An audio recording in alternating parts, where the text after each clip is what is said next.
Olá, seja bem-vindo mais uma vez ao canal CNB Notícias, as informações da política do nosso Brasil. Estamos chegando mais cedo e provavelmente faremos essas entradas mais cedo durante todos os dias por aqui para trazer informações para você. Ainda ontem, logo após a nossa publicação do último vídeo, aconteceram muitas coisas neste país e nesta política. E a repercussão é enorme. E eu vou contar para você que está acompanhando esse canal. Mas antes, te peço para se inscrever, ativar o sininho das notificações, coloca na opção todas e ficar junto com a gente também, curtir o vídeo se você gostar. Gente, se você não acompanhou, se você não viu os noticiários, se você tá aí alheio a tudo que tá acontecendo, o bicho tá pegando, Brasília realmente tá pegando fogo. Tudo que a gente falou nos últimos dias a respeito desse medo de que vazassem as imagens do dia 8 de janeiro, realmente aconteceu. As imagens vazaram e olha, o caldo entornou, a meleca foi parar no ventilador. E eu acho que tá muito claro o que tá acontecendo. Vou contar para vocês e vocês coloquem aqui a opinião, tá? Primeira informação que eu trago para vocês é que um advogado eleitoral, o Paulo Goiás, está questionando a postura jurídica do ministro Alexandre de Moraes no caso dos atos antidemocráticos de 8 de janeiro. Ele acha que Moraes tem o dever jurídico de afastar Lula, como ele fez com Ibanez, que é governador do Distrito Federal. O advogado Goiás pede que o STF aplique a isonomia para o general Gonçalves Dias, assim como fez com Anderson Torres e com Lula, como foi feito com o governador Ibanez, como eu mencionei antes. Moraes determinou na época o afastamento por 90 dias do governador. Após ver o vídeo do Planalto, o advogado solicitou que sua equipe preparasse uma notícia-crime para que seja aplicado o princípio da isonomia. Segundo o advogado, é necessário que haja uma punição justa e igualitária para todos os envolvidos nos atos antidemocráticos. O ministro Alexandre de Moraes estará com a missão de fazer valer a justiça para todos. No caso de Ibanez, o STF o afastou do cargo de governador em decorrência do inquérito dos atos antidemocráticos até fazer um acompanhamento. Já no caso de Anderson Torres, que é ex-secretário de Segurança do Distrito Federal e que nem estava no local, estava nem no país no dia,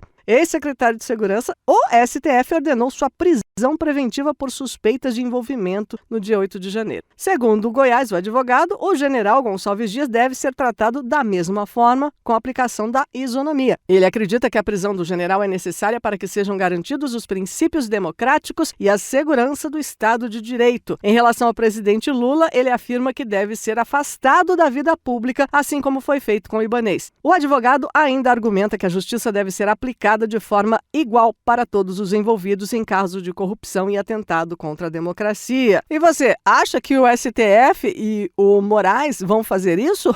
Eu tenho muitas dúvidas. Olha, acho muito difícil. Conta pra mim o que você acha aí, porque olha, tô pra rir para não chorar. E a questão continua sobre isso, obviamente, porque líderes do governo Lula agora dizem que vão apoiar a CPMI. Antes, eles não apoiavam, eles adiaram, eles inclusive fizeram muito movimento para convencer os outros a não participarem, a não assinarem a CPMI. Agora, eles estão se dizendo vítimas das circunstâncias e dizendo outras coisas também. Tem muita justificativa nessa história. Os líderes da base governista tomaram essa decisão em coletiva de imprensa logo após uma reunião aí deles mesmos, dos líderes, na Câmara dos Deputados. José Guimarães, que é líder do governo na Câmara, afirmou que ninguém brinca com a democracia e que, se o Congresso quiser instalar a CPMI, eles estão prontos para ajudar nas investigações. Agora eles estão prontos. Desde o início do ano legislativo, os parlamentares da oposição têm pressionado o presidente do Senado, o Rodrigo Pacheco, pela instalação dessa CPMI, que exige a adesão de 171 deputados e 27 senadores. Pacheco, inclusive, adiou a instalação da comissão após pressão do governo Lula. Flávio Dino já se posicionou contra a CPMI por diversas ocasiões. Agora, as coisas mudaram de figura, né? Agora todo mundo é vítima de uma armação. Sempre é assim, é uma armação. Inclusive, o Lula falou sobre os golpistas, mas se calou sobre o ministro do GSI na cena do crime. Ele não quis comentar a presença de Gonçalves Dias no Planalto durante aquela invasão. Em evento oficial nesta quarta-feira, dia 19 de abril, ele voltou a afirmar que cada golpista que participou das manifestações manifestações de 8 de janeiro, será julgado. No entanto, ele se calou sobre a presença do ministro dele, do Gabinete de Segurança Institucional, GSI, no Planalto, lá fazendo tudo aquilo que você pode ver nos vídeos que todo mundo está repercutindo por aí. Essas imagens o governo Lula tinha colocado sob sigilo e foram reveladas, feito bomba, nesta quarta-feira pela CNN Brasil, mostrando o ministro-chefe Gonçalves Dias e outros membros do gabinete em interação, dando aguinha para os invasores e outras coisas mais. Mas o Lula quer que todo mundo seja punido, mas todo mundo que não fizer parte da equipe dele, né? Obviamente. O ministério, chefiado por Gonçalves Dias, que já foi considerado o sombra do Lula por fazer segurança pessoal do presidente durante campanha e durante muito tempo, afirmou ainda que não autorizou ou liberou a divulgação das imagens, as quais teriam sido liberadas apenas para órgãos de investigação. Pois é, vazou, coisas assim vazam, coisa errada aparece, quem mente acaba sendo descoberto, a verdade um dia aparece. Bom, a questão que fica é o seguinte: o ministro já caiu, pediu demissão. Aliás, ele foi convocado para comparecer numa reunião e não foi. Apresentou atestado médico. Que coisa, né? Mas estava tão grave, que depois ele foi falar com o Lula. Peraí, mesmo com o atestado médico, ele teve em reunião com o Lula e depois ainda deu entrevista à Globo News. Até porque a Globo já fez aí a sua matéria de forma assim bem neutra, passando um panão, né, e tudo mais. Quando o ministro Gonçalves Dias foi convocado para a sessão da Comissão de Segurança Pública da Câmara dos Deputados, ele apresentou atestado médico para não ir. O documento, assinado pelo médico João Luiz Henrique da Silveira, na Coordenação de Saúde da Diretoria de Gestão de Pessoas da Secretaria de Administração da Presidência da República, ou nomezinho comprido, dizia no atestado que Dias apresentava quadro clínico agudo e com necessidade de medicação e observação. Mas, horas depois, o ministro participou de uma reunião com o Lula, onde ficou decidido que ele pediria demissão e deixaria o cargo. Provavelmente foi combinado algo entre eles para o cara, assim, pedir demissão de boa, né? Porque não foi nem o Lula que demitiu, ele pediu demissão após uma reunião. Saindo pela tangente, saindo de fininho. O Dias é militar da reserva e sempre recebeu grande admiração de Lula, inclusive trabalhou como chefe da Coordenadoria de Segurança Institucional no governo Dilma também. Em 2022, ele atuou como segurança pessoal do petista durante a campanha eleitoral e ainda na transição foi anunciado como ministro do GSI. Então, esse povo todo que puxa o saco do PT e tá falando que no dia ainda estavam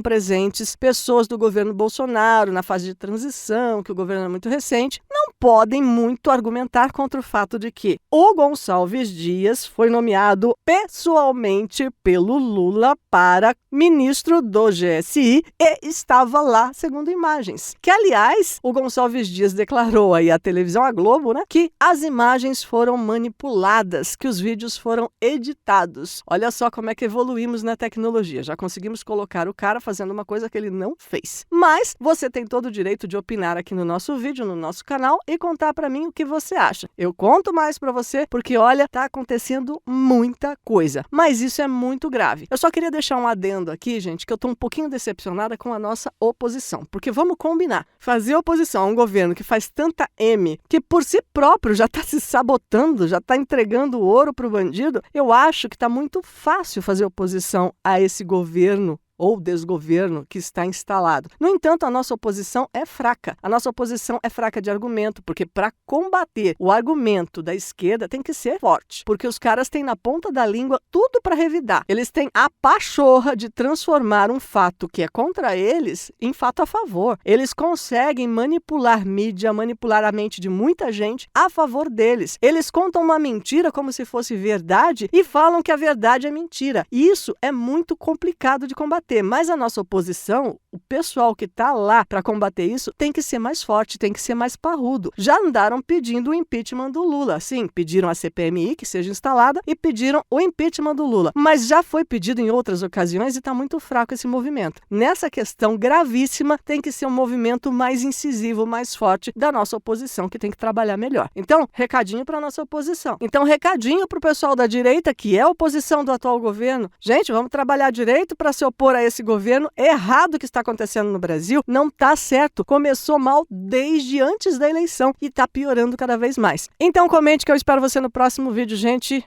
A coisa vai pegar fogo. Tchau!